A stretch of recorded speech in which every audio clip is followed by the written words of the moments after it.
Good morning बच्चों। आज हम एक नया चैप्टर लेकर के आपके सामने आए हैं। ये आपके कोर्स का पहला चैप्टर है जिसका नाम है नाद।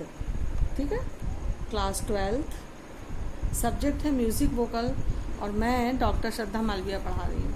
ठीक है, पढ़िए बेटा, ठीक से ध्यान दीजिएगा। नाद। अब नाद के बारे में हम आपको बताएंगे बेटा कि संगीत में नाद क्या है, नाद किसे कहते हैं, नाद की परिभाषा क्या है। ठीक है, तो आइए चलते हैं, देखते हैं। पहले हम इसकी परिभाषा आपको बता देते हैं। तानपुरे अथवा सितार के खींचे हुए तार को आघात करने से तार कंपन करता है और ध्वनि उत्पन्न होती है। संगीत में नियमित और स्थिर आंदोलन द्वारा उत्पन्न ध्वनि का उपयोग होता है जिसे हम नाद कहते हैं। समझ में आया? किसी भी तार को जो हम आघात करते हैं तो उसमें कंपन होता है, तार हिलता है, और जब तार हिलता है तो उसमें ध्वनि उत्पन्न होती है। तो जो नियमित और स्थिर आंदोलन संख्या वाली ध्वनि उत्पन्न होती है उसे हम संगीत में नाद कहते हैं। शोरगुल, कोलाहल आदि ध्वनियों में अनियमित और अस्थिर आंदोलन होने के कारण संगीत में इसका उपयोग नहीं होता। जो ध्वनि संगीतोपयोगी नहीं होती है, जैसे शोरगुल मच रहा है, कोलाहल, बहुत ज़्यादा इधर उधर की आवाज़ें आ रही हैं, वो अनियमित होती हैं, अस्थिर होती हैं और इसलिए उनका संगीत में प्रयोग नहीं होता है। संगीतोपयोगी ध्वनि को हम नाद कहते हैं। किसको नाद कहते हैं? संगीतोपयोगी, जो संगीत के लिए उपयोगी हो, ऐसी ध्वनि को हम नाद कहते हैं। नाद की कंपन नियमित और स्थिर होती है। नाद मधुर होता है और संगीत में इसी ध्वनि का उपयोग होता है। ऐसा भी हमने ऊपर बताया था आपको, वही चीज़ है। संगीत का मूलभूत आधार नाद है।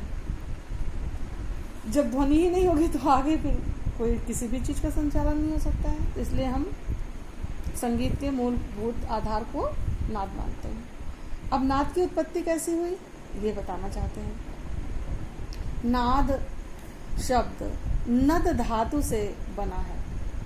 नद धातु का अर्थ है अव्यक्त ध्वनि।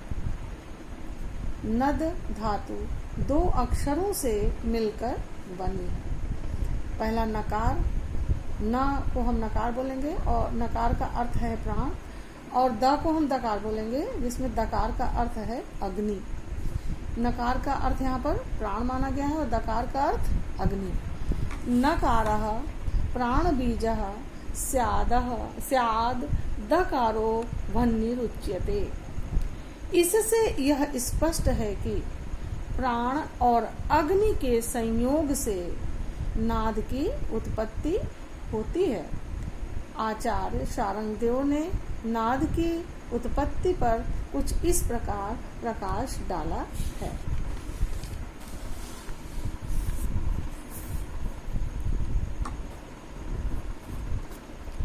आत्मा विवक्ष्यमाणोऽयं मनः प्रेरयते मनः। देहस्थ वह्निमाहन्ति सा प्रेरयति मारुतम्। ब्रह्म ग्रंथि स्थिति सोवत क्रमादुध्वम पथेचरन नाभिहृत कंठ मूर्धासे स्वाविर्भावयति ध्वनिम। ठीक है, कहते हैं कि बोलने की इच्छा करने वाली आत्मा ने मन को प्रेरित किया। बोलने की इच्छा करने वाली आत्मा ने मन को प्रेरित किया और मन ने शरीर में स्थित अग्नि को प्रेरित किया। ठीक, मन ने शरीर में स्थित अग्नि को प्रेरित किया और अग्नि ने प्राणवायु को प्रेरित किया। अग्नि से प्रेरित होकर प्राणवायु ने नाद को उत्पन्न किया। अग्नि से प्रेरित होकर प्राणवायु ने नाद को उत्पन्न किया, जो नाभि कमल से उठकर ऊपर बढ़ता हुआ, नाभि कमल में मतलब जो ध्वनि है, जो हम मतलब वो हमारे नाभि कमल में स्थिर है। हमेशा गुंजायमान वहीं पर होती रहती है। तो जो नाभि कमल से उठकर ऊपर बढ़ता हुआ हृदय, कंठ, तालु और मुख, इन 5 स्थानों में प्रतिध्वनित हुआ। अब नाद के भेद बताएंगे। मतलब जो हमारी आवाज निकल रही है अंदर से, जो ध्वनि हमारे मुंह से निकल रही है, हमको ऐसा लगता है कि हम मुंह से बोलते हैं, नहीं, हमारे नाभि कमल में हर समय एक ध्वनि गुंजायमान होती रहती है, जो ध्वनि हृदय, कंठ, तालु और मुख, इन 5 स्थानों में प्रतिध्वनित होती हुई बाहर आती है। अब कह रहे हैं नाद के भेद। हमारे शास्त्रकारों ने नाद के भेद को भी बताया है, और इन भेदों के माध्यम से हम नाद की उत्पत्ति को और स्पष्ट रूप से समझ पाएंगे। ऊपर तो इतना बताया ही गया, लेकिन और भी मतलब शास्त्रकारों ने नाद के भेद को बताया है, और इस भेदों के माध्यम से हम नाद की उत्पत्ति को हम और स्पष्ट रूप से समझ जाएंगे। जैसे संगीत मकरंद के अनुसार नाद के 2 भेद माने गए हैं। पहला अनाहत नाद और दूसरा आहत नाद। अब हम अनाहत नाद के बारे में जानेंगे कि आहत नाद है क्या। आहत नाद नाभि कमल में स्थित होकर सदैव बिना आघात के गुंजायमान होता रहता है। जैसा कि अभी हमने बताया कि एक नाद ऐसा भी है जो सदैव हमारे नाभि कमल में गुंजायमान होता रहता है, किंतु वह साधारण मनुष्यों को प्रत्यक्ष नहीं होता है। मतलब हम साधारण कानों से उस नाद को नहीं सुन सकते हैं। कान को उंगलियों से मूंदकर सुनने से अनाहत नाद का आभास मात्र होता है, कि जैसे कोई चीज अंदर गुंजायमान है, किंतु योगी जन उस नाद बिंदु को प्रत्यक्ष करके कर्म बंधन से छूटकर मोक्ष को प्राप्त करते हैं। इसका मतलब कि जो नाभि कमल में स्थित अनाहत नाद है, उसको केवल योगी जो तपस्वी होगा वही उस नाद बिंदु को प्रत्यक्ष उसको देख सकता है, सुन सकता है और समझ सकता है। अनाहत नाद संगीतोपयोगी नहीं होता, क्योंकि वह सर्वसाधारण को सुनाई नहीं देता। किंतु यदि अनाहत नाद न होता तो आहत नाद की उत्पत्ति भी संभव नहीं थी। अनाहत नाद से ही आहत नाद की उत्पत्ति मानी गई है। पंखा चलाकर वायु संचालित करना असंभव है। यदि हम पंखा चलाएं और वायुमंडल में हमारे वायु ही नहीं है, तो फिर हम कैसे उस हवा को हम पैदा कर देंगे? नहीं कर पाएंगे। ठीक उसी प्रकार यदि अनाहत नाद नाभि कमल में निरंतर प्रतिध्वनित न होता रहता तो 1000 प्रयत्न करने के बाद भी आहत नाद की उत्पत्ति नहीं हो सकती।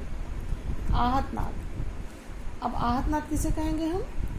वायु के आघात से हृदय, कंठ, तालु और मुख, इन 5 स्थानों में जो नाद उत्पन्न होता है उसे हम आहत नाद कहते हैं। यहाँ पर हम 4 चीज बता रहे हैं और 5 बोल रहे हैं। उसका मतलब है एक नाभि में सदैव रहता है, और हृदय, कंठ, तालु और मुख, इन 5 स्थानों से वह उत्पन्न होता हुआ बाहर आता है, उसे हम आहत नाद कहते हैं। यह नाद संगीतोपयोगी माना जाता है।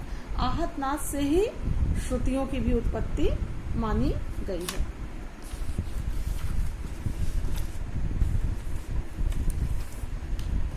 बस बेटा, आज हम इतना ही आपको बता रहे हैं नाद की उत्पत्ति तक।